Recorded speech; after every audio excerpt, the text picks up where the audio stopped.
Hi guys, you're watching Queens of the Pwn Age, and this is our second last video of our Game of the Year stuff. I'm Dave, and this is my top 10. Number 10, ID Software's Rage. The gun gameplay is a huge plus for me. All the different enemies come at you in totally different ways, and you got millions of ways to kill them. You yourself get these little electric cars, and you can just set them along, and there's nothing more fun than the panic of them going, "What the hell is that?" And the first thing they do is try and shoot it. But of course, 8 out of 10 times, it's going to be too close and it's just going to blow, and the blood splatter in this game is glorious. Number 9, Gears of War 3, the last in the Gears of War trilogy. Brilliant game. I have always enjoyed the Gears of War series.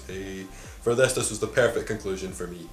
The new weapons, like the new Lancer, is amazing, and it's actually more satisfying to run up to a Locust or a Lambent and pick them up and then scoop them in the air and shake them a bit and then like smash them to the ground than ever chainsawing someone apart.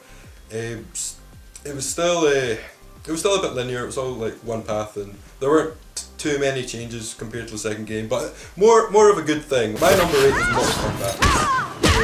Fantastic game, a great reinvention and reimagining of the series. The single player is great, through the first 3 games. Best thing about the game though, for me especially, is the sound effects. There is nothing more satisfying in this game than pulling off like a 4-hit combo and then latching on an X-ray attack at the end of it. Just when you land one of these attacks, you know you're doing serious damage to your opponent. And the fatalities, some of them actually make me cringe. Number 7 is Rayman Origins. Takes me back to like platforming game roots. It's 2D, the environments and the soundtrack are fantastic. It just works so like sinuously with the game. It's amazing. Number 6 is Rockstar's LA Noire. What city does it take place again? LA. LA itself is an amazing reconstruction of what the city must have been like. You can quick drive to any location in it, but I found myself quite happily, even if it took 10-15 minutes driving from one side of the map to the other, just seeing everything happen. It's fantastic. It's got probably one of like the most in-depth and amazing stories in any game this year, without a doubt. Everything in the game links together to get to this amazing conclusion at the end. Number 5 is basically my umbrage choice. I've been told if I pick it this year I can't use it next year, and it's Catherine. Very story driven. I love the game more than anything, I think, because all the choices in it are so vast and very, very human. You basically have the choice of chaos or truth. It's like a system like that, but none of the options are like unrealistic. You could basically, your girlfriend could say, "Are you coming home tonight?" and you can reply, "Yes darling, I'll be home in half an hour," or if you want you can go, "No, just leave me alone, I'll be home when I want." I found out all of it was really seamless. I enjoyed the story, I enjoyed the characters. There's the wee supernatural twist, and it fits in really well with everything else that's happening. Number 4 is Naughty Dog's Uncharted 3. More Nathan Drake, never a bad thing. It's a great game. I'm actually really blown away with this.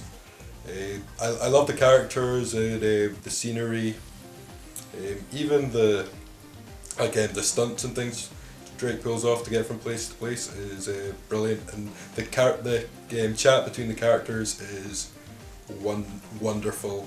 Number 3 is the other game in my list that I normally wouldn't put in it because it's a downloadable game. Big part of Bastion is definitely the narration.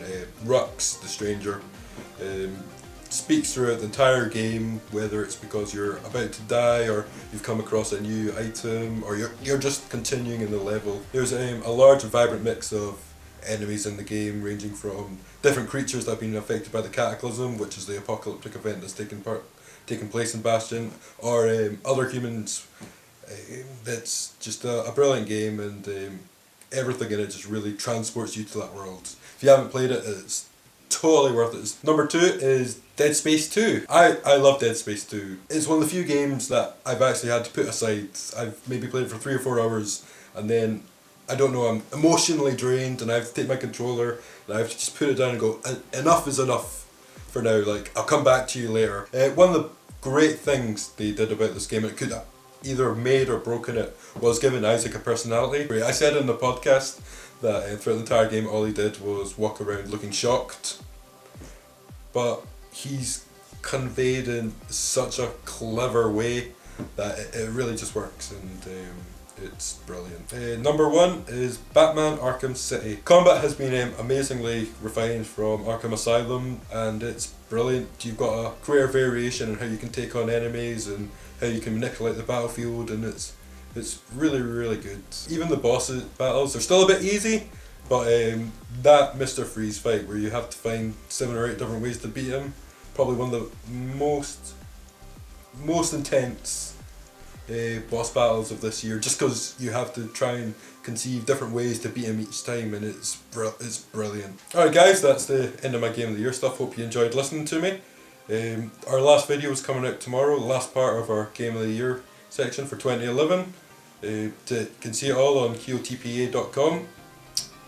I'm Dave, and catch you later.